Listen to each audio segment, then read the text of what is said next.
fellas, stop wasting time on these women. If you see that they all about you, but you not all about her, man, let her go, man. You just building up karma for yourself, man. I've been there. I had women that oh my God, the love was so the truest love I ever felt in my life.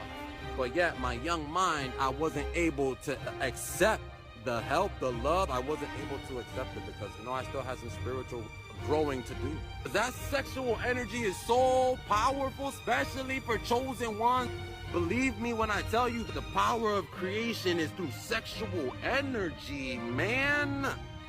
But once you're giving it to the wrong people, you creating all type of demonic worlds all for yourself that you're not even trying to be a part of. That's why life is so hard sometimes, because you're having sex with the wrong people. Women, stop giving your box to demon dick niggas. Fellas, stop being with women whose box is full with demon dicks. You gotta do it. It's just like you gotta do it, man. All you're doing is possessing your reality. I'm so dead serious about it. I get so passionate and fired up about it, but I'm dead serious, people.